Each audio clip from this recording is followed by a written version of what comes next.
continue in this work and wax old in it. Wax with wisdom in this work. You should be growing spiritually in this work. You want to profit? You want to have some type of reward at the end of the tunnel? Guess what? You got to put the work in. It can't just be lip service. And to take his portion and to rejoice in his labor. This is the gift of God. It says that's the gift of God. When you are a rich man, you found blameless. You found without no blemish. You understand your hand is steadily to the plow.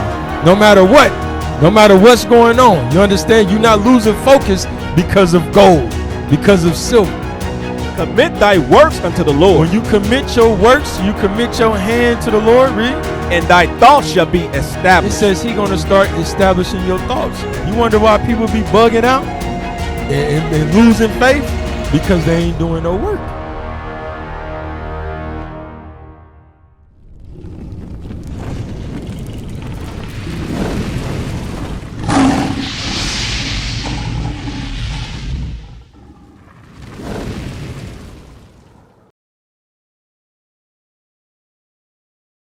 All right, y'all. We're going to jump right into it. Lord's will. You know what I'm saying? You get something out of it.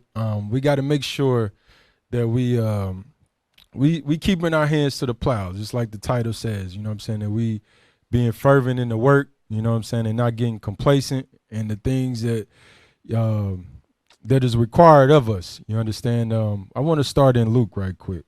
Actually, Matthew 9 and 36. Matthew 9 and 36. All right. Let's start there. This is the book of Matthew, chapter 9 and verse 36. But when he saw the multitudes, he was moved with compassion on them, because they fainted and were scattered abroad as sheep having no shepherd. So this is how Christ described us as Israel. He said he looked at us, man, and he had mercy. He had compassion on us, because we was like a sheep that had no shepherd, and we were scattered abroad. You understand? And it's the same state that we in right now. You understand? We've been restored to shepherds, man. Obviously, he took my class yesterday, man. I had a whole class planned out, and a brother came out and took it from me, bro. All praises, but hey, yeah, we was in the spirit, bro. So I had to go back and revise. You understand? So all praise to the Most High. So the Lord said we like a sheep that's scattered, having no shepherds. And the shepherds now are being restored back to us. And as they get restored back to us, what they're doing is they're giving us the proper understanding on life, the real understanding on life and how to maneuver, you understand, and how to be successful. This is the last go round. This is our last opportunity to get this thing right, to keep these commandments to the best of our abilities so we can have rulership, you understand, so we can rule over our enemies, because that's ultimately what you want to do. You understand? You want to rule over your enemies, you understand, but the first thing you're going to have to do is rule over your spirit. Rule over your spirit and make sure that, guess what, in this society that we in, as we growing, as you study the scriptures, you start to see when our forefathers started the work, you know what I'm saying? Remember in Persia, when they got the opportunity to go back and rebuild the temple, rebuild the wall, what happened? You had the adversaries come in and start putting stumbling blocks before the brothers. You understand? And they got complacent. So we don't want to do the same thing. We don't want to do the same thing in this walk. These are things that we have to learn from. Let's get there. Let's hold that. Let's get that Romans 15:4, man. Romans 15, chapter 4. Let's read that. Because this is prevalent to what we're talking about. You know, as we study in this Bible, coming back to the understanding of this Bible, you understand, guess what?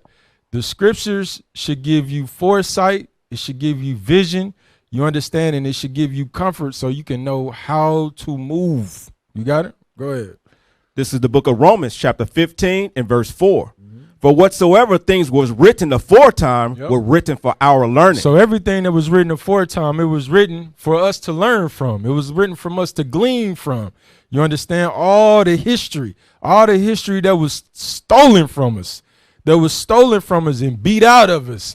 Now our fathers, you know, like it says in Malachi, we giving back to our fathers. We being back to restored to who our forefathers was and how they moved, what obstacles was put in front of them, and what adjustments they made, you understand, to get it right. So read that one more time. Romans chapter 15 and verse 4. Yeah. For whatsoever things was written aforetime was written for our learning, that we, through patience and comfort of the scriptures, might have hope. That we through patience and comfort of the scriptures, we might have hope. We might keep our faith alive. You understand? And this is what the title of the class is going into. Keeping your hand to the plow. You understand? Keeping your hand to the work. All right, let's go back to Matthew right quick. Let's read verse 36 one more time. This is the book of Matthew, chapter 9 and verse 36. But when he saw the multitudes, he was moved with compassion on them because they fainted and were scattered abroad as sheep having no shepherd. Read on. Then saith he unto his disciples, the harvest truly is plenteous, but the laborers are few. You see that? So the Lord is setting this thing up, and he said, look, man, the harvest, the work that we got to do, that we have to endure in this truth is plenteous. It's a lot of work that we got to do in this truth, that we have to accomplish, because when we came out of Egypt, he pulled everybody out of Egypt. But he said, nah, not this time. You're going to have to work. I'm going to separate these groups, and I'm going to know, hey, this 1/3 right here, they was about their business. You understand? He said the work is plenteous, but the laborers, the ones that actually are sincere, that's willing to make a sacrifice, like it say in Romans 12, make a sacrifice to their life. You understand? Sacrifice time, sacrifice family, sacrifice a multitude of things. You understand? In order to restore a nation. That's the love you got to have for your nation. You understand? Let's hold that. Get Isaiah 49 and 6 right quick. Isaiah 49 and 6. This is a heavy scripture right here. Isaiah 49 and 6. This is the book of Isaiah, chapter 49 and verse 6. Come on. And he said, it is a light thing that thou shouldest be my servant to raise up the tribes of Jacob. And as you go on in the class, you start to understand what what our fathers was saying. Like Paul said, we got to go through much tribulation. Right. How is he, Paul referenced the Old Testament. How is he reading Isaiah saying it's a light thing? Right. This is a light thing for us to restore back a decayed people. Somebody you talking about a people who lost everything. Everything that's coming back from literally the dust. And the Lord told Isaiah, it's a light thing for you to be my servant and to restore the 12 tribes of Jacob. That's something that you got to keep in mind as you put your hand to this plow, as you start working in this truth and start doing the things that's required of you. This is what the Lord is demanding. He said, man, this is a light thing. You don't understand. When I read that, I'm thinking like, bruh, he's basically like, listen, you don't understand what I got laid up for you. You think in your mind, you might think, okay, you know what?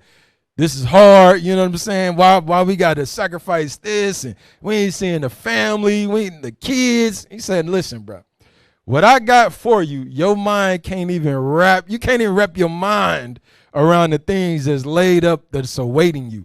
That when you sit back and we back in the kingdom, we got our feet up, you understand, and you got the Moabite bringing you lemonade, and you got the Ammonite bringing you a unleavened bread. I don't know who gonna cook your unleavened bread, bro. Why not all of them? You said why not? Why not all of them, bro? Why not all of them? They all had us in captivity. Why not? I don't think I'm gonna let Moab in the kitchen, bro. They might catch spears, bro. I don't know. I'm thinking about it now, and even Ammon. I don't know, bro. I don't know. I'm gonna have to seriously sit down and evaluate. Yeah, I'm gonna counsel on that, man. Who gonna be in the kitchen, man? But as we sit back in the kingdom, we gonna reflect like, damn, bro. When we was doing the work, we thought that was a mighty, mighty thing. You understand? But now that we in here in rulership and we got all this at our feet, that was nothing. That was nothing. And that's what you got it. That's what you always got to keep your mind on. All right. So let's read on. Read that again. 9 and 37. In Matthew. The book of Matthew, chapter 9 and verse 37. Yeah. Then saith he unto his disciples, the harvest truly is plenteous, but the laborers are few. Rip. Pray ye therefore the Lord of the harvest. It says, listen, this is what he's telling the disciples. Listen, pray for the Lord of this harvest, because he's in control of all this. This is another thing that we got to get in our minds. The Lord is in control of everything. You understand? Nothing is happening on this earth without the Lord's consent. You understand? So he's telling us, if you understand that the labor the laborers are few and the harvest is plenteous, pray to the Lord of the harvest. You understand? Read on. Pray ye therefore the Lord of the harvest, that he will send forth laborers into his harvest. It said pray. We got to be very sincere that, guess what? We pray that he send in more laborers. Because we think, man, you got thousands of people. You understand? But if you look from congregation to congregation, you got the same souls doing the same thing. You understand? The same spirits doing the same thing. You understand? And this is a recurring thing from school to school. You know what I mean? So this is what you gotta be very circumspect. As you come into this body, you gotta make sure you putting your hand to the plow. All right, let's get Proverbs 14:23 right quick. Proverbs 14 and verse 23. Let's read that. This is the book of Proverbs, chapter 14 and verse 23. In all labor, there is profit. It says, in all labor, as we labor in this truth, what are we looking for? We looking to profit.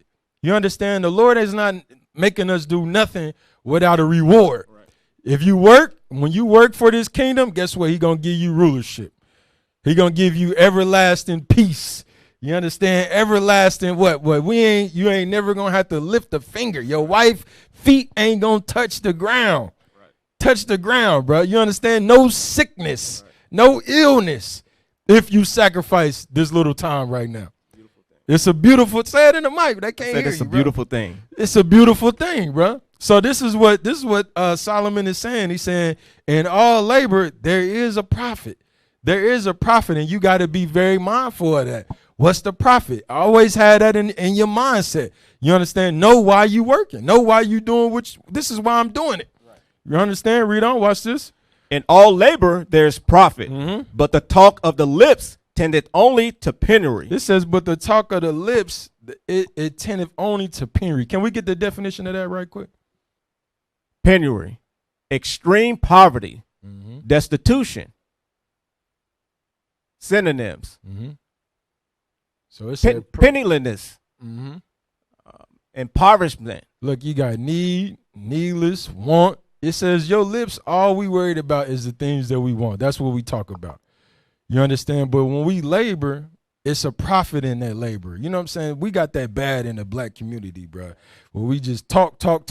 I need this. I need that. I'm going to do this. I'm going to do that. And nothing gets done. Nothing gets done. So Solomon is saying, look, you gotta work. Action. If you want to profit, you want to have some type of reward at the end of the tunnel, guess what? You got to put the work in. Right. It can't just be lip service. Right. That's what he's saying. It can't be no lip service. You got to put your hand to the plow and you got to work for this thing. And give me this. Watch this. Watch Haggai. Give me Haggai 1 right quick. This is what Haggai had to go and tell our forefathers. Read that. This is the book of Haggai, chapter 1 and verse 6. I want to start at verse 3. Haggai, chapter 1 and verse 3. Yeah. Then came the word of the Lord by Haggai the prophet, saying, Is it time for you, O ye, to dwell in your sealed houses, and this house lie waste? It said, look, is it time for you to dwell in your sealed houses and this house lay waste? What house is he talking about? Talking about the temple. You understand? Is it time for us to kick back? Because remember, we just came out of Babylon. Jeremiah told us to build houses, plant gardens. Everybody living good. Everybody living good. You understand? Now we didn't got our liberation, quote unquote. And now we back in Jerusalem, and we didn't build the foundation, and because the adversary has came in and put little stumbling blocks, everybody went back to sleep. Right. So he had to send the prophet Haggai to tell him, look, is it time for you to chill in your house? Right. You know what I'm saying? And be comfortable with what you got going on when the temple is still not built. Right. You just got the foundation laid. Right. You understand? But read on. Watch this. Verse 5. Verse 5. Now, therefore, thus saith the Lord of hosts, consider your ways. Look, and this is what Haggai said. He said, look, consider what you're doing. Consider your ways. And this is the same message to us. We just getting started. Sometimes it can be a little celebration. You go to Passover, you see everybody looking good. You understand? Oh, we made it. We here. And then you come back home, and then guess what? It's like, all right, you know what? We going to get the kingdom, but don't nobody want to work. Here you got the same spirits coming in saying, look, I'm going to do this, I'll do that. And then you got the same spirits going back to their sealed houses. And this is what Haggai is saying to our forefathers. You understand? Read it again. Verse 5. Now, therefore, thus saith the Lord of hosts, consider your ways. Yep. Ye have sown much and bring in little. Ye eat, but you have not enough. Yep. Ye drink, but ye are not filled with drink. Ye clothe you, but there is none warm. And he that earneth wages to put it into a bag with holes. So what is the Lord saying right here? It says, man, look, we sown and we bring in little. This is us as a community, bro. This is still on us as a community. When we know not thinking about bringing forth the Lord's righteousness, the Lord's kingdom, we working. Guess what? We sown and we still bring in a little. Watch this. Give me Sirach right quick, 11. Sirach 11 and 14 right quick. We're going to come right back to Haggai. This is the book of Sirach, chapter 11 and verse 14. Yeah. Prosperity and adversity, life and death, poverty and riches come of the Lord. You see that? It says prosperity and adversity. When you on top and you prospering in this life, and when you at the bottom and you feel like everything is falling down upon you, it says it comes from who? The Lord. It comes from the Lord. Why is he saying this? Let's jump up to verse 11 right quick. Verse 11. There is one that laboreth and taketh pains and maketh haste, and is so much the more behind. Now, what is he saying? He said you got one person, he laboring, he taking pains. You at work all day, bones get hurting. You know, when you get home, you start feeling muscles that you ain't felt in a long time. You understand? It said there is one that laboreth and taketh pain and maketh haste. He's always moving, always on the go. But then it says, and it's so much more behind. Why is he so much more behind? Because why? His mind is not focused on the righteousness of the Lord. And his substance is continue to be what? Taken away. Right.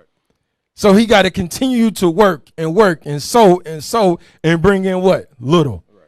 You understand? Read on. Watch this. Verse 12. Again, there's another that is slow. And he said, now you got another man that's slow. He's not as quick as the other brother that's out there working. You understand? Read.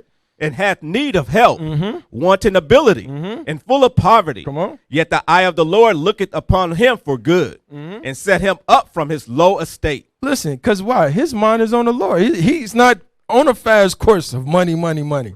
You understand? And the Lord said, I'm going to look upon him for good. And I'm going to take him out of that low estate. Because you just moving around off the basis of money, off the basis of what you want to do. Not concerning with the Lord's business. You understand? Read on. Watch this. Verse 13. Go ahead. And lifted up his head from misery, so that many that saw it marveled at him. It said, and he lifted up his head from misery, and now everybody's sitting back like, hold on, man. You got this guy right here. He been working. He been out there in the field, tired. You know what I'm saying? And guess what? You ever notice, speaking of verse 11, right? You get a job making $7.25. Right. You know what I'm saying? You living. You all right? You good. You feel like I'm content. I'm good. Then you turn around, you get a job for $15. That's a pay increase. Right. Now you're thinking, all right, I got savings. What the Negro do? The Negro turned it into just as if he had made the same business before. Yes, he go out and go buy an iPhone. He go out and go buy more. Get the cable. Stuff that he didn't really need with the $7 when he was living good. This is what the Lord said. He take the substance away. Then he go from the $15 and jump up to the $25. He like, okay, I'm good now. I got the savings now. I'm good. All I got to do is go to work, He get the $25 increase. What he do? He go get the car payment. He go get the house payment. The Lord, bro. The Lord is a man. Hey, he's a man of war and terror, bro. When your mind is not fixed on his business, you understand? Guess what, man? It's ways. When he say prosperity and adversity, that's in my hands. I'll put a spirit on you. You understand? So you can know. Guess what, bro? To be content is good. Right. To be content and go about laboring is good. You understand? Watch this. Read that again. Verse 13. Come on. And lifted up his head from misery, so that many that saw it marveled at him. And the poor man, he don't have all the distractions that this other guy got. Right. You understand? He's able to sit back and he's reflecting on the Lord. You know how you be broke and all of a sudden you have a personal relationship with the Lord. You understand? At your low estate. You know, you can't move, you can't hop in your car, gas $3.75 a gallon. You know what I'm saying? You got to sit there and watch another class. You personal with the Lord all day long. You focus. You know what I'm saying? The Lord said, look, I'm gonna look up on him, man. I'm gonna do a wonder. But then something happened. Here he go. He get that job, and then he forgets what? He forgets the Lord. He forgets the Lord. And that's what we got to be very mindful of that thing, especially in America, Babylon the Great, where they just printing money and just shoving money on us. You understand? That's what it feels like. Just if you got your taxes and everything in order, listen, bro, it's on. They literally just handing out dollars right now. You understand? But you got to be mindful. When you get these things, hey, what are you doing with them? What are you doing with them, bro? And what's your mindset? All right, let's go back to that right quick. Go back to Haggai right quick. I'm telling you, man. The book of Haggai, chapter 1 and verse 6. Come on. Ye have sown much and bring in little. Ye eat, but you have not enough. It said you eating, but you ain't not enough. How you eating and you still hungry? How is that possible? Huh? Doesn't sound possible. Come on, but man. With Israel, hey, with the Lord, everything is possible. Go ahead. Ye have sown much and bring in little. Ye eat, but you have not enough. Come on. Ye drink, but you are not filled with drink. Ye clothe you, but there is none warm. Go ahead. And he that earneth wages to put it into a bag with holes. It said when you earn wages, it's like it's burning a hole in your pocket. Your parents ever told you that? Yeah, my parents has told me plenty of times. Yes, bro. It's like, bro, you itching to spend $1. Here you itching like, man, you get a check. Say, brother, get a check for $3,200. You understand? He thinking about everything, TV. He ain't thinking about no investment, not setting himself up for tomorrow.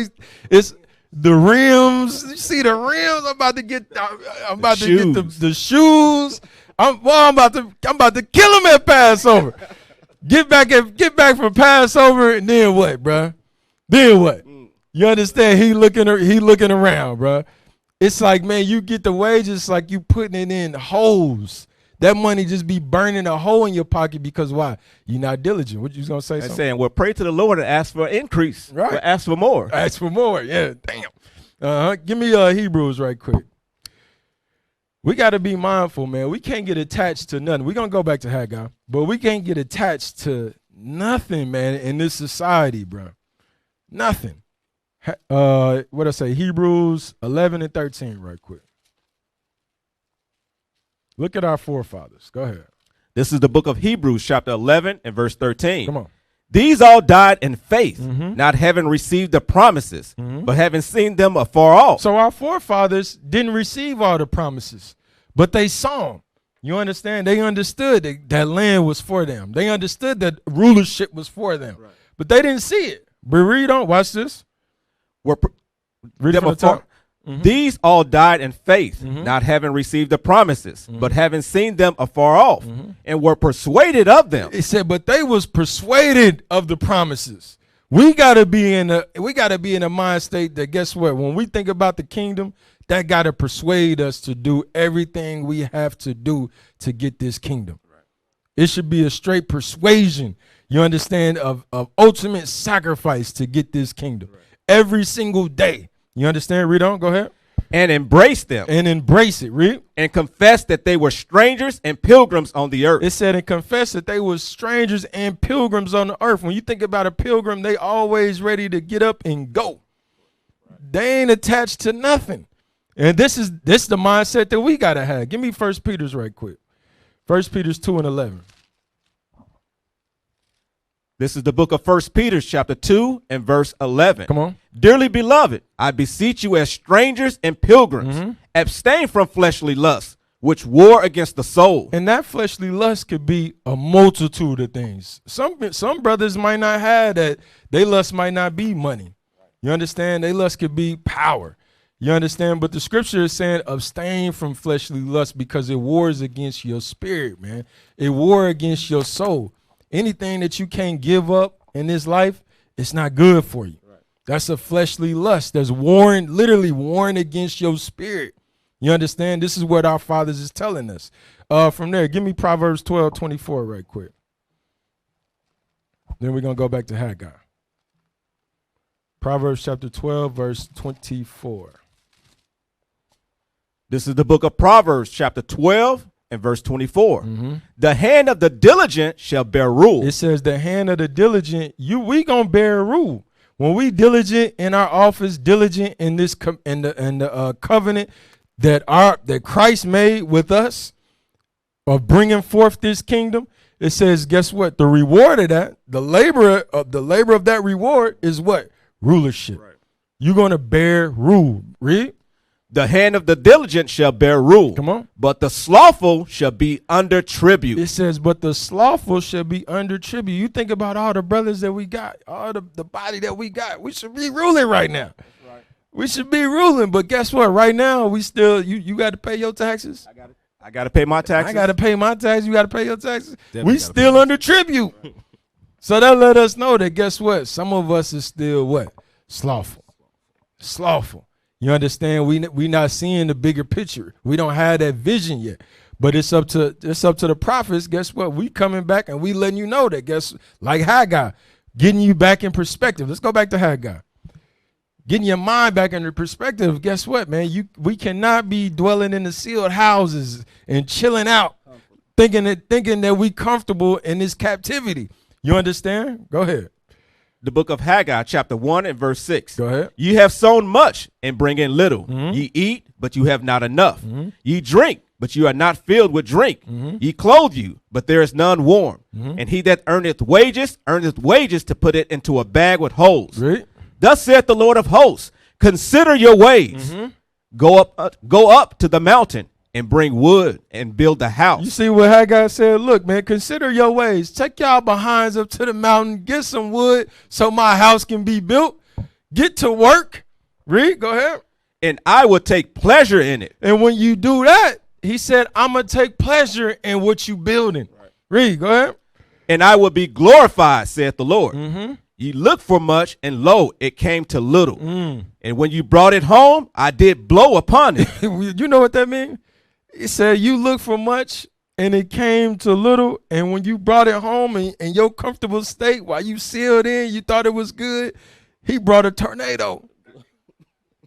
He brought a hurricane and blew it away. Like, man, you ever got a check, bro? And it's like, man, you like, man, okay, I'm good. I'm going to be good for the year. And you look up 40 days later and you ain't got the check. And you looking like, well, hold on. What did I buy? You understand? What you looking around like, man, what did I buy? I always be getting on my rib. She go to the store and I see the receipt and I'm like, all right, okay, this is gonna last us. 2 or 3 days later, I'm like, bro, what the hell you buy? Where's the money at? I didn't buy anything, clothes or nothing. I'm like, bro, what is this, bro? You understand? And that's the mindset. This is what the Lord said, man. When we looking for much, we come in with little. You going to the store, you thinking you about to fill your deep freezer up. Right. You spending $200 or $300 at the store, half your refrigerator filled up, bro. Half the refrigerator. You like, man, come on, man. Go ahead, read on. Verse 9, you looked for much, and lo, it came to little. And when you brought it home, I did blow upon it. Why? He said, why, Rick? Saith the Lord of hosts, because of mine house that is waste. He said, because my house is waste. The house he's referring to here is the temple. The house that we talking about is the nation of Israel. Is the nation of Israel. And you got to meditate on that. You understand why when you driving in your car and you riding through the ghettos and the crevices and the hoods, look at your people. Look at the state of your people. While we chilling, we got our fringes. We getting the baddest fringes. Brothers got phylacteries all the way down to their ankles, living good. You understand? Look at the state of your people. And you have to wonder why. Guess what? You bringing in, you looking for much and you only coming in with a little. You understand? Because why? The house is laid waste. My people are laid waste. We got to be mindful of our nation. Right. You understand? Hold that. Give me Colossians right quick. Colossians 3. It just popped up. We coming back to Haggai. Colossians chapter 3. Start at verse 1. This is the book of Colossians chapter 3 and verse 1. Come on. If ye then be risen with Christ, seek those things which are above. If you be risen just like us, if you repent, now you're risen with Christ. Guess what? It says, seek those things that are above. Watch this, Rick. Where Christ sitteth on the right hand of God. Rick. Set your affections. Set your mind, Rick. Set your affections on things above, not on things on the earth. This is what our forefathers said. This is what Paul is commanding all the churches. You understand? Set your mind. If we risen with Christ, we say that we reborn. We say that we renewing our spirit and our mind according to Christ. It said, listen, we can't be looking on things on the earth. We can't be setting our affections, our minds on things that we can physically grab and see. We got to look for things above where Christ is sitting on the right hand of the throne. I want to see what that's like. Right. I ain't never experienced that. Pretty much everything on earth, I think I pretty much experienced it. You understand? There's a couple things I don't even want to experience, but a lot of things I didn't experience it. I have never seen the many mansions, bro. You understand? I've never seen that. I never witnessed my enemies in chains and shackles. Right. I want to see. You want to see that? It's coming. I want to see that. I want to experience that thing, bro. So you got to set your mindset of things that are above. All right, let's go back to Haggai right quick.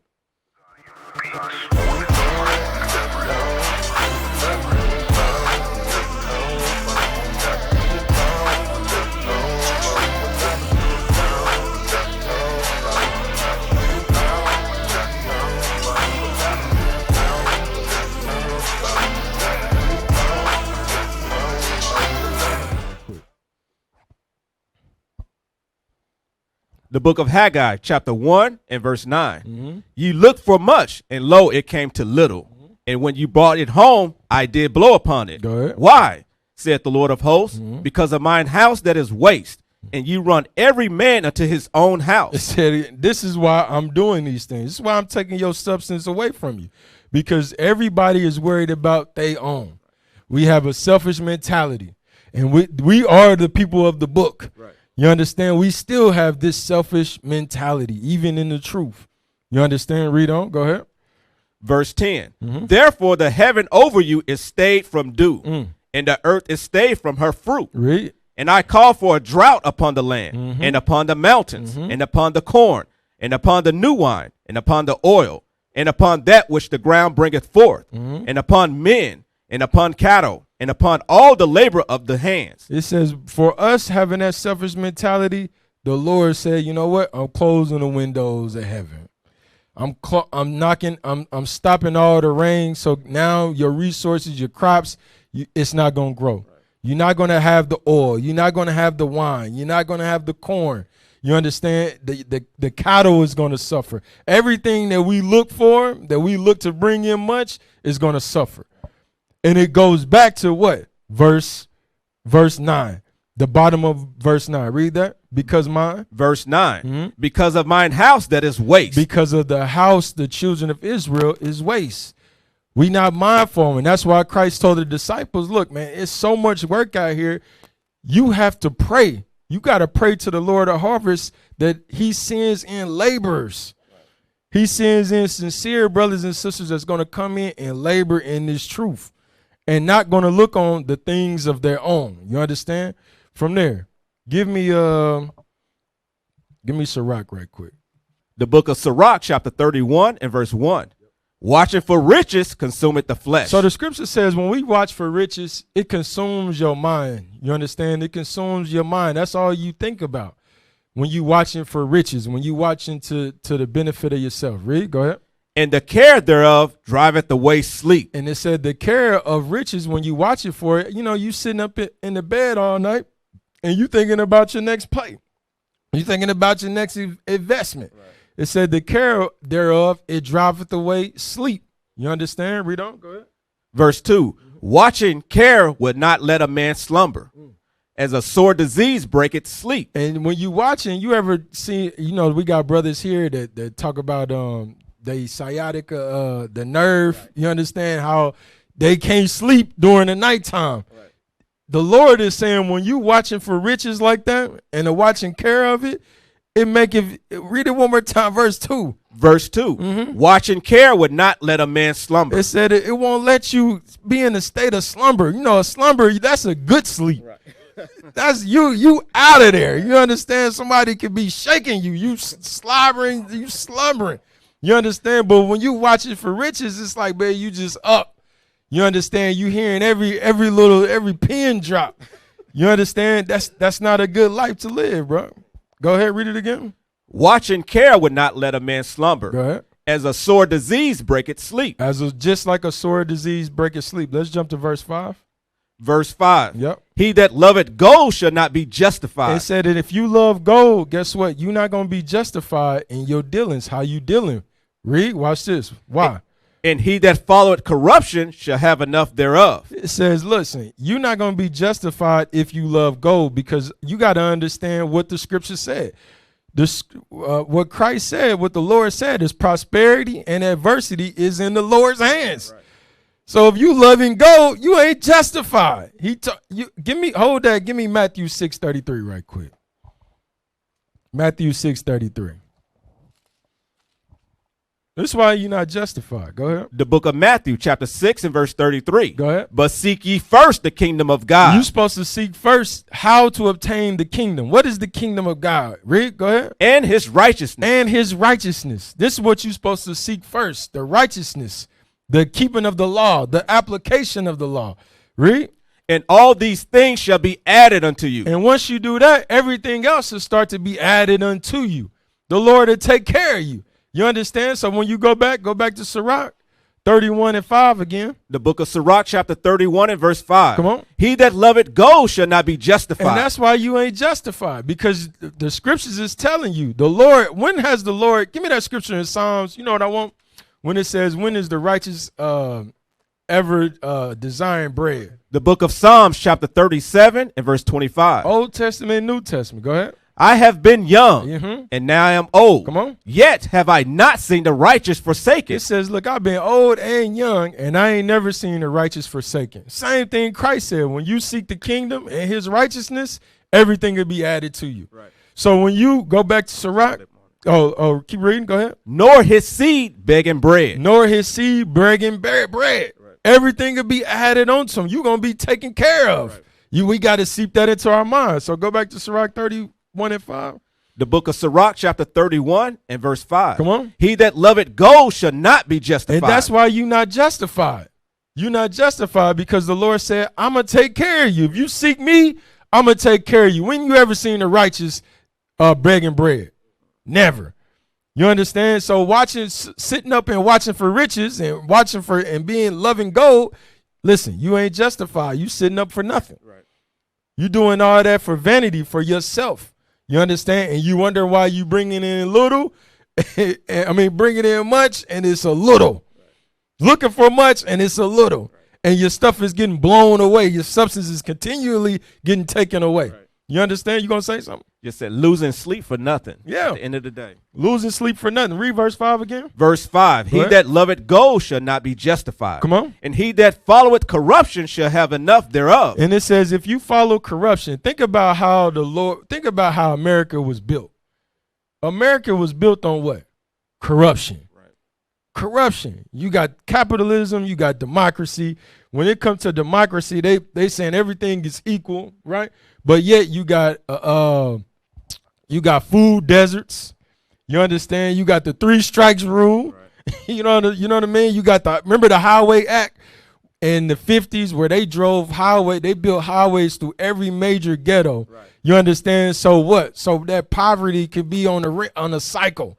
You ain't no money coming through the ghettos because you got highways. You got all the money just driving straight through, going from downtown to the suburbs.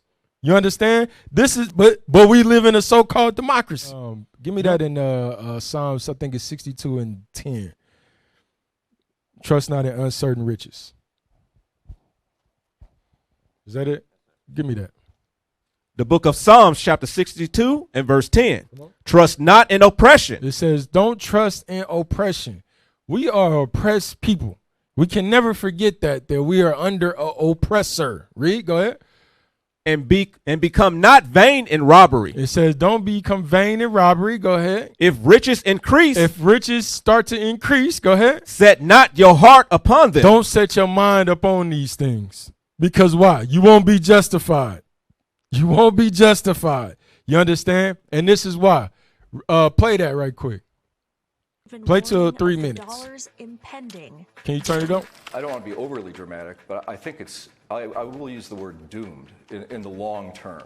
The US dollar is the most powerful currency that exists today. It's accepted and traded almost everywhere in the world and has shown strong resilience through numerous financial shocks and mounting fiscal debt. The US dollar for the last couple of decades has been the preeminent global currency in virtually every dimension you can think of. It allows us to have a great demand for our currency and for our bonds. So it often allows us to live a bit beyond our means, so we can borrow easily and at low interest rates in the world to finance economic growth. But some experts worry that the dollar's dominance may be under threat. We tend to think that nothing could ever dislodge the dollar from this preeminent status as the world's currency. That view is overblown and ultimately will be challenged. So what poses a threat to the dollar's status as the world's reserve currency, and just how long can its dominance last? America's growing account deficit is one of the biggest threats to the dollar. The US dollar ought to be under threat. After all, the US government has been running massive deficits for a long time, which should in principle be reflected in high inflation, which in turn should reduce the dollar's value and the dollar's role as an international currency. This is most evident in America's current account deficit, which means the value of imported goods and services exceeds the value of exported goods and services. The current account balance, as we call it, has been in deficit every single year since the early 1980s. Some years it's not. This is what we got to understand. You see that, like, they saying they've been in debt since the 80s. They've been in debt since the 80s. They've been in debt. Well, how can you sustain this debt when you what? You printing money. You just printing money and you just throwing money at a debt. And you got to understand, man, America is not backed on gold. What's America backed on? They military. You understand? They military. And this is what we got to understand. They got the ability to take their dollar up or bring it down. You understand? And it's all surrounded on when you got political gain or for military gain. This is what we don't understand when we putting our trust in uncertain riches. When we sitting up all night worrying about money and we don't understand that the Lord said we're not going to be justified. I'm going to take care of you. Don't worry about it. You understand? Go ahead and play. What club was that at? Admit that a lot of people don't even realize that. I've called her. She hasn't responded. I've called her more than a few times. With the Zulu Nation, I'm like, what the hell is this? I know nobody know what I'm talking about. You'll leave me on the island by myself. I don't know what the hell Bishop's talking about. That's what y'all do. Then after class, yeah, I knew what you were talking about. I just don't want to be caught out there. The hell is this? Get on my damn nerves. So read that again. Go ahead and play.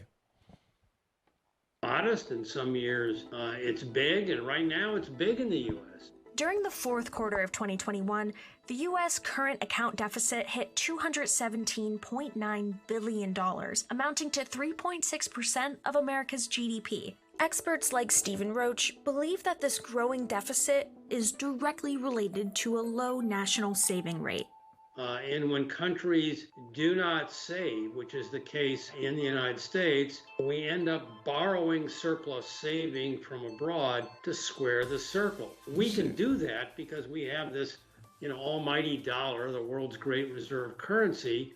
And so we have been borrowing massive amounts of foreign savings from abroad, and it provides a relatively painless way of financing our current account deficit until something happens that changes the minds of foreign nations who want to lend us their surplus capital, their surplus savings. You see this thing? So you got to think about this, bro.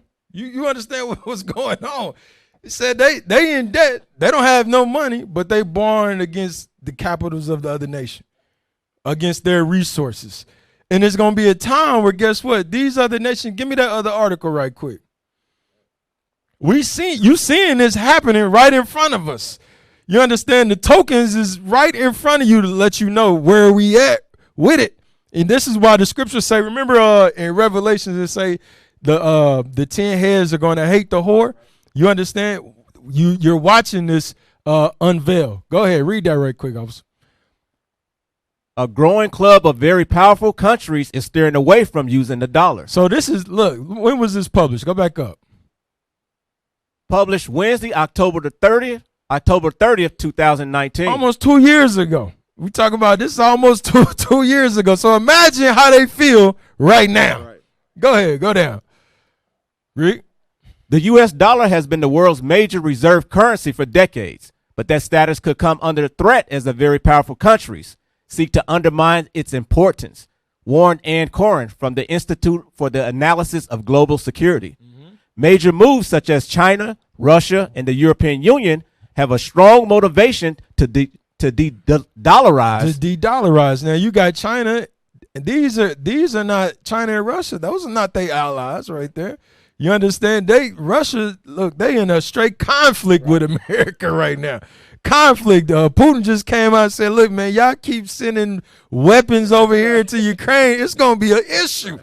It's going to be an issue. You understand? And then you got China. They silent. They just backing Russia. They like the silent partners. You understand? But then you got the EU. Listen, it said major movers such as the China, Russia, and the EU have a strong motivation to de-dollarize. You understand what? Read that. Matter of fact, let's get that right quick, man. The book of Revelation, chapter 17 and verse 16. Mm-hmm. And the 10 horns which 10 horns make up the EU. Read, go ahead. And the 10 horns which thou sawest upon the beast, mm-hmm. these shall hate the whore. The whore is Babylon the Great. Why are they going to hate the whore? Because they starting to see in the practices. Right. You understand? As we read on, watch this. Keep reading. Watch this. I don't want to give it away, but go ahead, read. And the 10 horns which thou sawest upon the beast, these shall hate the whore, and shall make her desolate and naked, mm-hmm. and shall eat her flesh and burn her with fire. There's going to come a time where they're going to rise up, and guess what? Because of the ill dealings of America, they're going to start turning on America and sending ICBM missiles over here. Watch this. Read on. Watch. This is why. Read the article. Go scroll down. Read that. We don't know what's going to come next, mm-hmm. but what we do know is that the current situation is unsustainable. Yep. Coren said you can't sustain how they moving out here. Watch this, read. You have a growing club of countries, very powerful countries. Mm-hmm. To be sure, the dollar is seen as one of the safest investments in the world, and it rises during times of economic or political tumult. You see that when you got an economy that's in tumult, that's just going down, guess what? The dollar rises. Everybody starts attaching themselves back to the dollar because it's the safe thing. Keep reading. And political. Go ahead.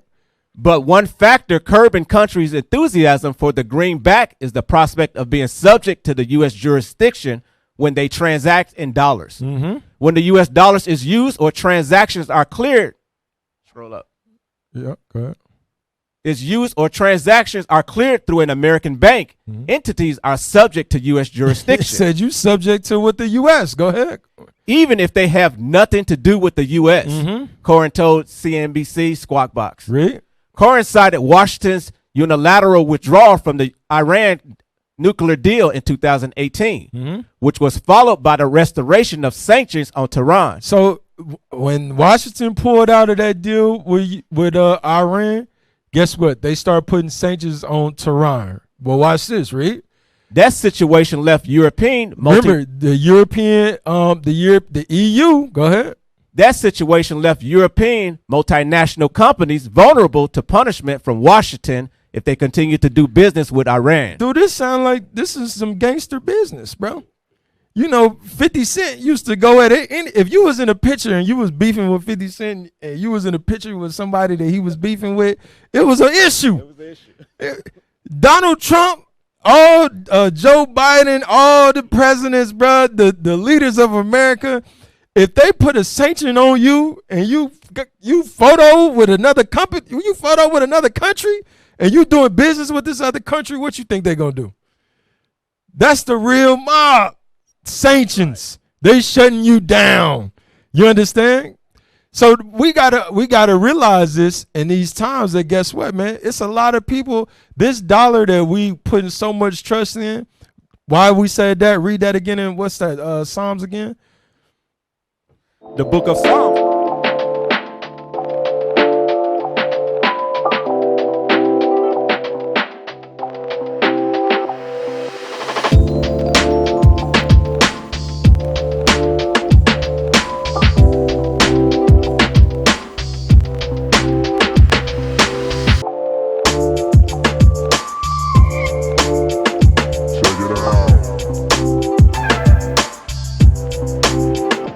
The book of Psalms, chapter 62 and verse 10. Yeah. Trust not in oppression and become not vain in robbery. If riches increase, set not your heart upon them. This is why we can't set our heart upon them, because guess what? It's a lot of ill dealings going on in America, bro. A lot of ill dealings going on in America, and we got to realize the Lord is saying separate. Not saying we can't work and have money. Right. I'm not saying that. Just be broke. We're not saying that. But we saying don't put your full trust in America, right, in these dollars. Because why? Go back to Sirach. Go back to Sirach. Listen to what he's saying. Sirach, where was you at? Verse 5. Yep. Read that again. The book of Sirach, chapter 31 and verse 5. Yep. He that loveth gold shall not be justified. Read. And he that followeth corruption shall have enough thereof. Because why? You're going to reap the corruption of America. You're going to reap it. All these countries are turning their back. Everybody's waking up and starting to see that, guess what, man? This is crazy, bro. The dollar ain't backed on nothing. But what? They military. When they dropped that bomb on Hiroshima and Nagasaki, everybody took a step back and said, you know what? We don't want no dealings. We don't want no smoke. Period. Right. You understand? If you saying it's the U.S. dollar, okay, it's the U.S. dollar. All right, you want to trade on the U.S. dollar? Anybody that tried to separate from Gaddafi to all those, I forgot the other country, Venezuela. I know there was one. It was one more though, man. Cuba was one, but it was one more where they not Brazil. Not Brazil. They dollar was just in the streets. They came up and said something against America. Oh man, the whole economy crashed. You understand? Read on. Go ahead. Verse 6. Gold had been the ruin of many, and their destruction was present. It said, gold had been the ruin of many, and your destruction is present. You understand? When you put riches in gold, it said that's the ruin of many people, man. Read. Go ahead. Verse 7. We're going to read down to verse 8. Go ahead. Verse 7. It is a stumbling block unto them that sacrifice unto it. It said, what is a stumbling block? The gold. The money, riches. It's a stumbling block unto them that sacrifice time. Everything you're supposed to be sacrificing for this truth, you sacrificing for what? Gold, riches. It says what? Read it again. It is a stumbling block unto them that sacrifice unto it. And that's a stumbling block for you. You think that you're doing something, but guess what? It was Venezuela. Okay, all praise to the Most High.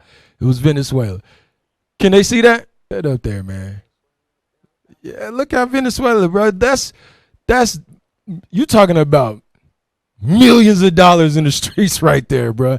And it means nothing. It means nothing.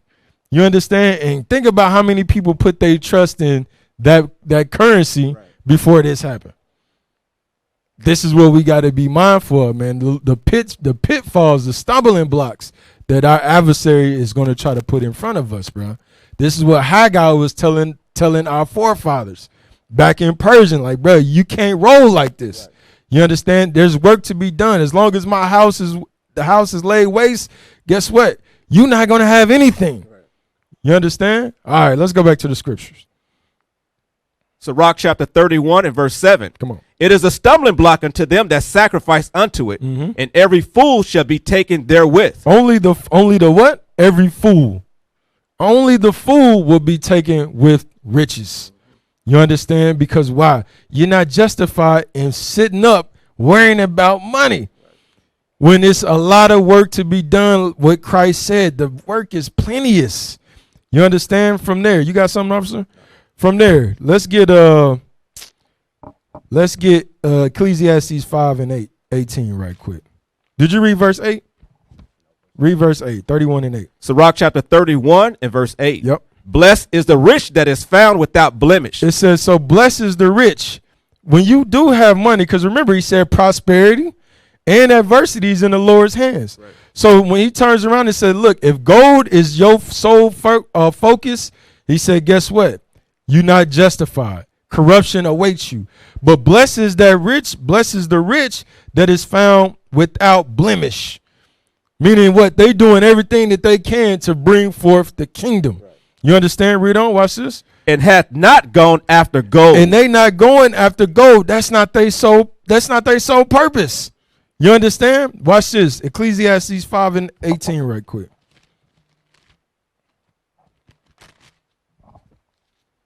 This is the book of Ecclesiastes, chapter 5 and verse 18. Let's go. Behold that which I have seen. It is good and comely for one to eat and to drink, and to enjoy the good of all his labor that he taketh under the sun. So Solomon said it's good to enjoy the labors that you partake in under the sun. Watch this, read. All the days of his life, which God giveth him, for it is his portion. That's his portion. Read, go ahead. Every man also to whom God hath given riches and wealth. He said, now every man who giveth riches and wealth? That God hath given riches and wealth. Because the Lord is in control of everything. Right. So it's some people that he will give you gold. He will put riches in your hand. You understand? Read on. Read it again. Every man also to whom God hath given riches and wealth, and hath given him power to eat thereof. And he will give you the power to eat thereof. Remember, it's some people that bring in the wealth, and they still hungry. Right. Like we read in Haggai. You understand? But read on. Watch this. And to take his portion, and to rejoice in his labor. This is the gift of God. It said that's the gift of God. When you are a rich man, you found blameless. You found without no blemish. You understand? Your hand is steadily to the plow. No matter what. No matter what's going on. You understand? You're not losing focus because of gold, because of silver. You understand? From there, give me Luke right quick. Luke 22. Luke 22. We got to keep our hand to the plow, man. We can't trust in uncertain riches or lust. Different lusts. Read that. Luke chapter 22. Let's read 34 right quick. This is the book of Luke chapter 22 and verse 34. Yeah. And he said, I tell thee, Peter, the cock shall not crow this day before that thou shalt thrice deny that thou knowest me. And he said unto them, when I sent you without purse and scrip and shoes, lack you anything? And they said nothing. So this is Christ. He letting them know, listen, when I sent you out the first time, you didn't have no purse. You had no money. You had no scrip. You had no shoes. Did you lack anything? They said nothing. Nothing, Lord. We didn't lack nothing. We didn't have nothing. We didn't lack nothing. Right. You understand? Read on. Go ahead. Verse 36. Then said he unto them, but now he that hath a purse, let him take it. He said, but now, and I'm telling you, if you got the purse, take it. Wow. Watch this. Read. And likewise his scrip. And he that hath no sword, let him sell his garment and buy one. Read. For I say unto you that this that is written must ye be accomplished in me. And he was reckoned among the transgressors. For the things concerning me have an end. So notice, He set it up first. The first thing he asked him before he told him, guess what? I got to be sacrificed. This, what's written of me has to happen. Right. You understand? But before that, I want to put this in your memory. Right. Just in case you get simple when you take your purse, right. when you take your script. Don't put your trust in those things. Because when you didn't have it and I sent you out to gather the 12, you understand? Did you lack anything? Nah, you didn't lack anything. And this is what we got to run through our minds. You understand? When we didn't have nothing, black folks, man, we the poorest people on the planet. Right. And we didn't have, we know how to take, what they say, we know how to make something out of nothing. What's the lemonade one? Huh? Yeah, life give you, not life give you lemons, make lemonade. Come on, brother. Come on, brother. But we know how to make something out of nothing. You understand? Hey, can you find me the video, man, or article? Remember when the dude, I forgot the rich stockbroker, when he was rich, he was robbing all the Edomites, and they start killing themselves, bro. Madoff. They start killing themselves, man. I'm talking about they losing here. You got millionaires losing 10,000, 15,000. Guess what? They start jumping off the balcony, everything. Some black folks ain't never seen 10,000 at one time. And they living good. This is what the Lord is saying, man. Don't get simple because I'm telling you to pick up the purse, to take the money, take the script. You understand? Even the sword. Right. You understand? Don't get comfortable and put your trust in these things because why? When I sent you out without nothing, I had you. Right. And I still got you. Read verse 35 again. Verse 35. And he said unto them, when I sent you without purse and script and shoes, lack you anything? He said, go ahead. And they said nothing. So they confess, hey, your own mouth. Out of your own mouth. You know what I'm saying? You confess, man, we didn't lack nothing. You understand? Give me Psalms 34 and 10 right quick. Psalms 34 and 10. We got to be mindful, man. The Lord is in control of everything, Israel. Everything. All we got to do is sit back and keep these commandments to the best of our abilities. We keep these commandments, the Lord is going to take care of us, man. He promises us. And you got to understand, the Lord is God, a God that he shall lie. Has anything he said not came true? Nothing. You understand? So we got to be very mindful, man. Hey, when you put your hand to the plow, keep your hand to the plow. Right. Don't get distracted at nothing. Right. You get a stimulus check, don't get distracted. You get child credit, don't get distracted. You understand? Because those is riches, those is uncertain riches. Uncertain. Give me that. 34 and 10.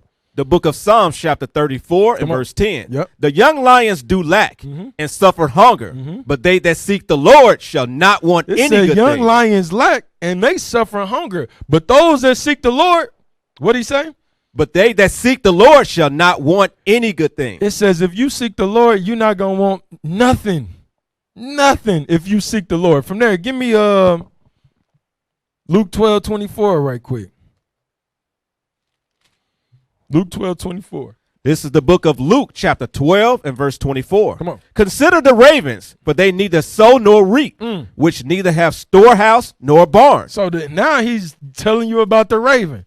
They don't have no storehouses to store up food. They ain't got no barns for a house, for shelter. Read on. Go ahead. Which have storehouse nor barn, and God feedeth them. And God do what? God feedeth them. But somehow they still repopulate. They still are fed. Right. You understand? Read. Go ahead. How much more are ye better than the fowls? That's a question. How much more are we better than the fowls? So you go out and you witness nature. Give me that in Corinthians, man. Hold this. It's just popping in my head, bro. Corinthians 11 and verse 14. 1 Corinthians 11 and 14. This is the book of 1 Corinthians chapter 11 and verse 14. Come on. Doth not nature itself teach you that? Stop. It said, doeth not even nature itself teach you? When you look at nature, it's supposed to teach you something. When you look at the ravens, you look at the fowls, you understand they don't have no crib. They ain't got they're literally what you would say, quote unquote, pilgrims of the sky. Right. You understand? Moving to place. You knock down a nest over here. How many times we didn't knock down the nest right there, bro? Right. You understand what they do? They move it over 2 or 3 inches. They move it across the dang walkway. Right. You understand? Up the street. Like, dang. This how we gotta move. Right. Nature's supposed to teach us, man. If some fall down, they don't be complaining, sobbing. You know, they might fly around, create a little havoc for a little bit, but then they go back and they say, you know what? We gotta rebuild. Right. We gotta rebuild. We gotta get back. Cause why? We got little chickens to feed. You understand? That's how we gotta do. That's how we gotta be. Nature itself is supposed to teach us this. You understand? So go back to that Luke 12 right quick. This is the book of Luke, chapter 12 and verse 24. Yeah. Consider the ravens, for they neither sow nor reap, which neither have storehouse nor barn. Come on. And God feedeth them. How much more are you better than the fowls? And which of you with taking thought can add to his statue one cubit? Man, this is why he said, man, when you sitting up for riches and taking away sleep, which of you can sit there and meditate? Okay, I'm 5'10" right now. I really want to be about 6'4". And you think about this thing. You thinking in the mirror, and you never grow. You walk away, and some people you know how you walk up to the wall, you take the pencil, you mark the top of your head, you look at it, I'm 5'10". Walk away, pray, send your prayers up, you understand? You go back. Take the pencil again, and you mark the same line. That's like you sitting there waiting for riches, bro. You can't change that.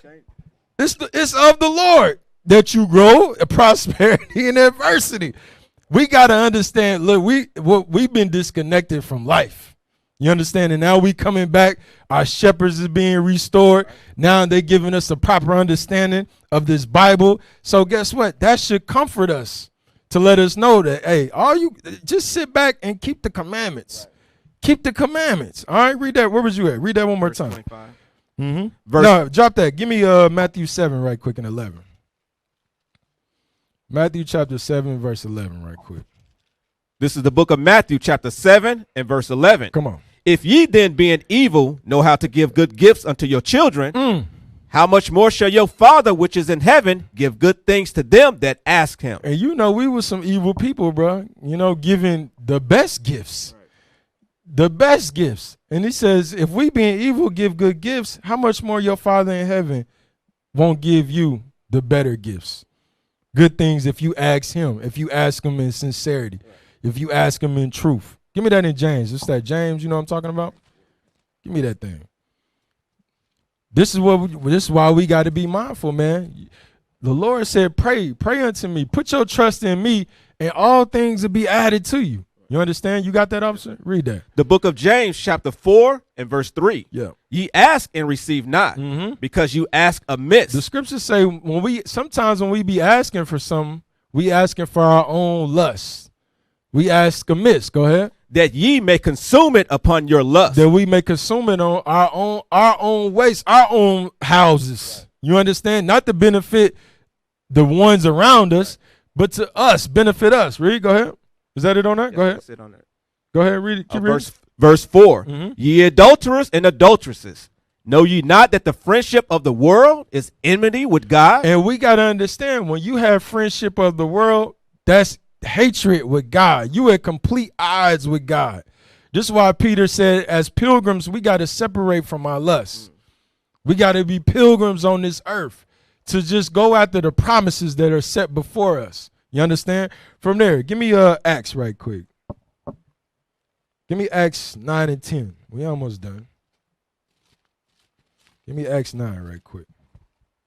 This is the book of Acts chapter 9 and verse 10. Yeah. And there was a certain disciple at Damascus named Ananias. Yep. And to him said the Lord in a vision, Ananias, and he said, Behold, I am here, Lord. And the Lord said unto him, Arise, go in the street which is called Straight, and inquire in the house of Judas for one called Saul of Tarsus. For behold, he prayeth. So you got to understand, when we read this story, we break it down a lot in Acts 9. Here's Saul being smitten He's first of all, he's making havoc of the church. On his way of continuing the havoc of the church, guess what? He's smitten with blindness.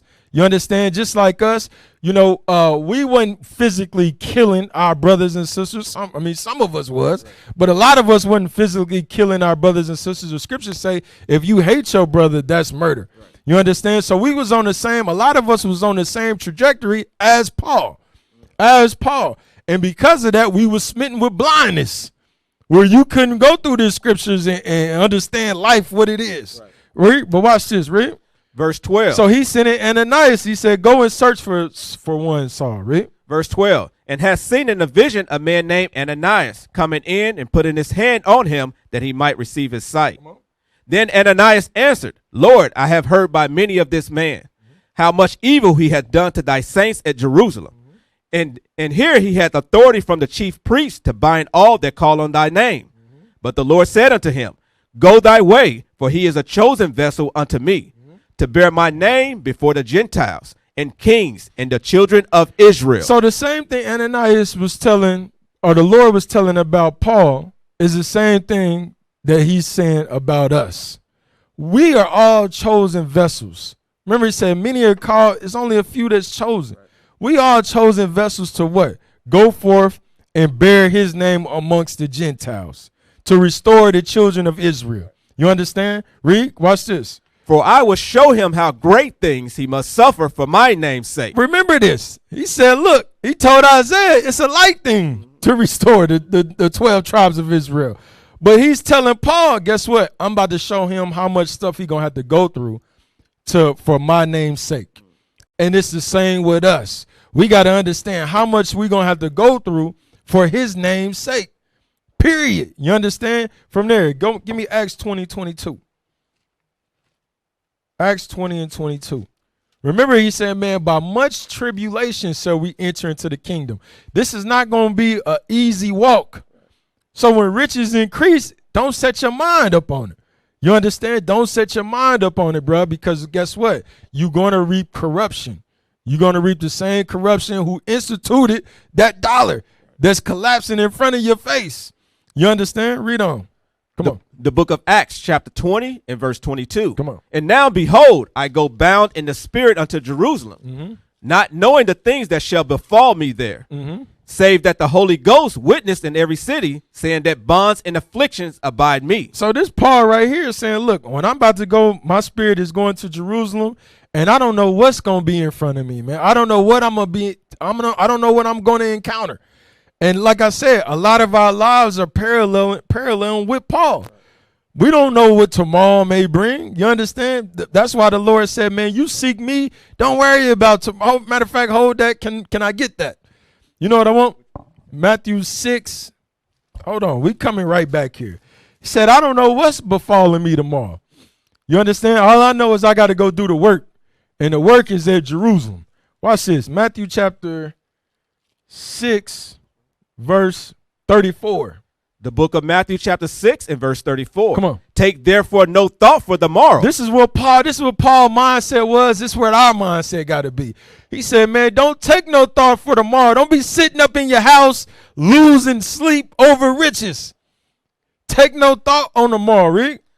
For the morrow shall take thought for the things of itself. Sufficient unto the day is the evil thereof. It's enough evil today for you to worry about, for you to be worrying about what the hell is you're going to encounter tomorrow. You understand? We here right now. We don't know what's going to happen when this camera shut off and we encounter the rest of our day. It's enough for you to be sitting back like you got a pinched nerve and going down your back and you can't sleep because you're worrying about, oh man, I got to do this. I got to make this investment. I got to pay. You know, man, come on, man. That's not a way to live. Right. Your mind should be, seeking the kingdom. How do I get my mind right? How do I conquer this flesh? Right. You understand? So I can escape this lust. You understand? Read that again. Matthew chapter 6 and verse 34. Come on. Take therefore no thought for the morrow, for the morrow shall take thought for the things of itself. Come on. Sufficient unto the day is the evil thereof. Sufficient, it's enough evil is the evil thereof. So that's why the mindset of Paul was, when you go back to Acts 20, 22. Read that. The book of Acts, chapter 20 and verse 22. And now, behold, I go bound in the spirit unto Jerusalem, not knowing the things that shall befall me there. I don't know what's going to happen up in Jerusalem. But all he deter him from doing the work? No, sir. He kept his hand on the plow. Read, go ahead. Verse 23, save that the Holy Ghost witnesses in every city, saying that bonds and affliction abide me. Read. But none of these things moved me. But what? But none of these things moved me. It said, but none of these things move me. Just like the adversaries is going to put a lot of stumbling blocks in front of us. We can't let none of that move us. You got to be rooted in this truth. Rooted and secure and understand, fully persuaded in the things that you believe in. So when stuff pop up, guess what? You will know. All I got to do is call my brother. You can exhort me. Right. You call me, I can exhort you. You understand? We Malachi 3:16. Right. That's applying the scriptures. You understand? It said none of those things move me, Rick. But none of these things move me. Come on. Neither count I my life dear unto myself. Man, come on, man. We got to pray for this spirit right here, man. Neither count I my life dear to myself. Remember Christ said, he that find his life is going to what? Lose it. Lose it. You will not yet live until you die spiritually. You don't even understand what living is until you kill that old man, bro. You understand? That's why he said, I don't even count my life dear to myself, Rick. So that I might finish my course with joy. Come on. In the ministry which I have received of the Lord Jesus to testify. Hold on, man. You ran by that. You ran by that thing right there, man. He said, so that I might finish my course with what? Joy. With joy. With joy. You taking joy. Come on, pull it. You look like you was about to pull something. I don't know what you want. You look like the brother's like, bro, he had a precept that popped up in his mind, bro. Let the spirit go. It said, so I might finish my course with joy. You cannot do this work, and the scriptures say against your own will. You understand? You got to be fully persuaded in what we doing, or it's not going to work. Nobody can tell. Nobody. I can't. All I can do is show you the scriptures. Right. Based on your faith is how you're going to move. Right. Based on that zeal that you have, that's how you're going to move. You understand? I can't give you zeal. Right. You can't give me zeal. You understand? Based on what you believe, how you reading, how you breaking down, interpreting the scriptures, that's how you going to move. Right. Your love on Christ, that's how you going to move. Read on. Go ahead. So that I might finish my course with joy. Come on. And the ministry which I have received of the Lord Jesus to testify the gospel of the grace of God. It says, in this ministry which I have received. We all received this ministry. We all, this is our occupation. This is your job. You understand? The Lord said you're a prisoner to this. If you really believe this, bound yourself in the wisdom, shackle yourself in understanding. Right. You know what I mean? So this is what the mindset of Paul, and has to be our mindset. Give me Hebrews 6. We almost done. Hebrews 6 and 10 one time. I got one more scripture, so you know what that means. This is the book of Hebrews, chapter 6 and verse 10. For God is not unrighteous to forget your work and labor of love. Read it again. For God is not unrighteous to forget your work and labor of love. It said the Lord is not unrighteous to forget your work in this truth. You understand? And your labor of love, your labor for your people, your labor for the restoring the 12 tribes, to keep for the commandments. Read, go ahead. For God is not unrighteous to forget your work and labor of love. Come on. Which you have showed toward his name, and that you have ministered to the saints. And you know what's happening? He said, which you have showed toward his name. Give me Colossians 3 right quick. I think it's towards the end, 23. Which you have showed towards his name, not man. Which you have showed towards his name. Give me Colossians 3 and verse, was it 23? Yeah, 23. The book of Colossians, chapter 3. Hold on. Jump up to 16 and 17, then jump down. Read that. The book of Colossians, chapter 3 and verse 16. Come on. Let the word of Christ dwell in you richly in all wisdom. It said, let this word dwell in you richly in all wisdom. Read, come on. Teaching and admonishing one another in psalms and hymns and spiritual songs. Exhorting one another. Read. Singing with grace in your hearts to the Lord. Read. And whatsoever you do in word or deed, do all in the name of the Lord Jesus. Said, whatever you do in word or in action, if you exhorting a brother, if you teaching a brother, do it in the name of Christ. If you going out your way and helping a brother fix a flat, picking a brother up from work, you understand, helping a brother get carpooling to the school, changing his oil, whatever you doing, do it in the name of the Lord. Don't look for no payback. Right. You understand? You know how a Negro man, everything he do, I got to get paid. You know what I'm saying? Nah, do it in the name of the Lord. Some things, guess what? Some things is business. It is what it is. If you come into a contract, you understand we got this verbal, or everything should be written down. But we got this commitment, we doing business, that's one thing. But if it's something in need, when it's talking about charity, you understand you doing something for a brother, guess what? Do it in the name of the Lord. Don't look for nothing back. Understand when you whatever you doing, you laying up treasures in heaven. You understand? Read on. Giving thanks to God and the Father by him. Jump down to verse 23. Verse 23. Yep. And whatsoever you do, do it heartily as to the Lord and not unto men. And not unto men. Go back to that Hebrews 6. Read that again. Hebrews chapter 6 and verse 10. Come on. For God is not unrighteous to forget your work and labor of love. Come on. Which you have showed toward his name. Which you have showed towards his name. When you do those works, you doing it for the Lord. You ain't even doing it for that brother. Sometimes you do something for a brother and you know they can't pay you back. Right. You know they can't help you. You understand why? But you doing it for the Lord, right. For the Lord's sake. You understand? And that's a beautiful thing. Yes. You understand? Read. Go ahead. And that you have ministered to the saints and do minister. And which you have ministered to the saints and do minister. Read. Go ahead. We're going to read down to verse 12. Go ahead. And we desire that every one of you do show the same diligence to the full assurance of hope unto the end. It says, and this is our desire, that all of us, we show this same diligent, not some of us, all of us keep this same diligent mindset to the end to show a full assurances of our faith, to make our faith seen for everybody. You understand? That brother believe right there. He's fully persuaded in what he believes. That sister right there believes. She always doing A, B, or C. Right. Somebody need fringes, she's doing it. Right. Decorations need to be put up, she's there. Right. You understand? Whatever you asked her, she's doing it. Whatever you ask that brother, he's available. Right. Ain't making no excuses. Right. You understand? Because we don't need no excuses right now. Read, keep going. Verse 12, that ye be not slothful, but followers of them who through faith and patience inherit the promises. It says, and you cannot be slothful if you want to be joint heirs with them that inherit the promises. Because some people are already sealed. Abraham, Isaac, Jacob, they sealed. Right. You understand? They inheriting these promises. It's up to us to work for them now. Right. You understand? And we can't be slothful in business. Give me that from there. You know I got one more. You know what that means. Give me Sirach 11:20. I'm coming towards the end. Sirach 11 in verse 20. This is the book of Sirach, chapter 11 and verse 10. I got a couple more. Go ahead. Read that.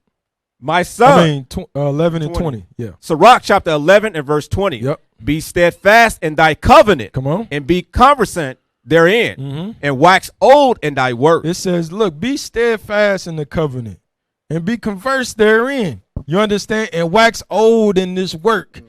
Continue in this work and wax old in it. Wax with wisdom in this work. You should be growing spiritually in this work. You understand? Wow. When you continually, what it say? Be steadfast in the covenant. All right, from there, give me Sirach 40 and 18. Sirach 40 and 18. Go ahead. The book of Sirach, chapter 40 and verse 18. Come on. To labor and to be content with that a man hath is a sweet life. It said, man, when you labor and you content with what you got, that's a sweet life.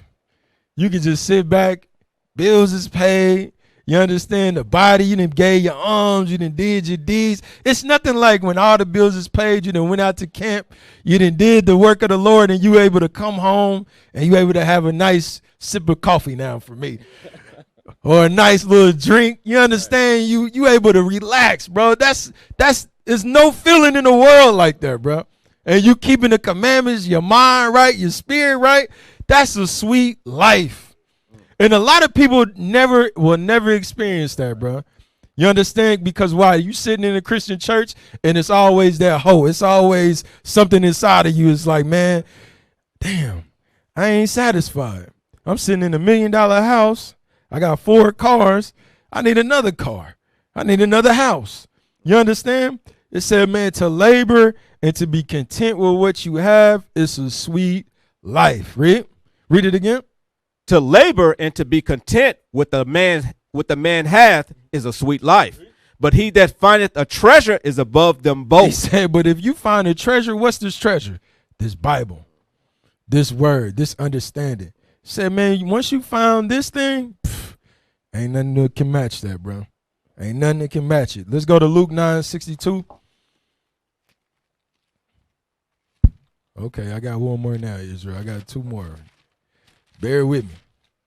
Luke 9:62. Go ahead. The book of Luke, chapter 9 and verse 62. Yes, sir. And Jesus said unto him, no man having put his hand to the plow and looking back is fit for the kingdom of God. We got to really meditate on this scripture. It said, if you put your hand to the plow, you start in this work, you breaking bread. It says, and then you start reminiscing and looking back. It said, man, you're not fit for the kingdom. You're not fit for everything that I got laid up for you. And this is why we got to keep our hands to the plow, continuing the work. Hold that. Give me what is it? Is it Proverbs 16:3? Commit thy works to the Lord, or is it Psalms? I think it's either Proverbs or Psalms 16:3. Proverbs. Okay, let's get there. Proverbs 16. Is that it? Yes, sir. Yeah, read that. The book of Proverbs, chapter 16 and verse 3. Come on, start at verse 2. Verse 2. All the ways of a man are clean in his own eyes. It says all the ways of man are clean in your own eyes. You might think you're doing something. You might think you're doing good. It might be clean. It might be just. But the Lord said, if you trusting in riches, you ain't justified. You're not justified. Read, go ahead. But the Lord weigheth the spirit. It said, but the Lord weigheth your mind. It weigheth the spirit. Let me see how this brother is moving with this prosperity, with this adversity. Read, go ahead. Commit thy works unto the Lord. When you commit your works, you commit your hand to the Lord. Read. And thy thoughts shall be established. It says he's going to start establishing your thoughts. You wonder why people be bugging out and losing faith? Because they ain't doing no work. That's right. The more work you do, your fit, that's a faith builder. Right. That's literally a faith builder. This is what the Lord is saying. When you commit your works to the Lord, He's going to start giving you thoughts, good thoughts. Man, what else can I do? I got to do a little more. I ain't doing enough. You understand? This is why, you got to keep your hand to the plow, Israel, to the end. You understand? Go back to that Luke. Go back to that Luke. Luke 9:62 one time. The book of Luke, chapter 9 and verse 62. Come on. And Jesus said unto him, no man having put his hand to the plow and looking back is fit for the kingdom of God. And if you take your hand off that plow, it says, look, you're not fit for the kingdom. Because look, if you take your hand off that plow, that means something on earth is more of a treasure than this Bible. Right. And what the hell on earth can be more of a treasure than this Bible, than this understanding? I'm telling you, we've experienced, man, especially you growing up in the ghetto, you experience everything, bro. You understand? Your 3,000 might have been $1 million. You might have felt like $1 million. You understand? When your mama get a little money, bro, y'all go to the, remember you used to go to the drive-in? And my mom used to make all the hamburgers and Coke, bro. We be sitting there kicking it, having fun. And we was broke. Broke is a joke, bro. You understand? The Lord is saying, you take your hand off the plow and you start reminiscing on things that's behind you. You're not fit for this kingdom, bro. You're not fit. Last scripture, 2 John 8. 2 John 8, bro. Let's see. 2 John, 8, 9. The book of 2 John, verse 8. Look to yourselves that we lose not those things which we have wrought. Now, that's why he said, if you take your hand off the plow, you're not fit. John is saying the same thing. Look to yourself the things that you started, man. Understand, really meditate on the things that you've started to do in this truth. Read. Look to yourselves that we lose not those things which we have wrought, but that we receive a full reward. It says that you receive a full reward. Make your election sure in this truth. Keep your hand to the plow. Don't start working and then give up. Now all that is done away with. It ain't even going to be mentioned. So this is John telling you, man, look to yourselves, really examine yourself, that we lose not those things which we have wrought, that we have gained, but that we receive a full reward. Read, go ahead. Whosoever transgresseth and abideth not in the doctrine of Christ. If you transgress all the things that we went through, you go against them, talking about the gold, talking about the uncertain riches. All this is doctrines of Christ. Right.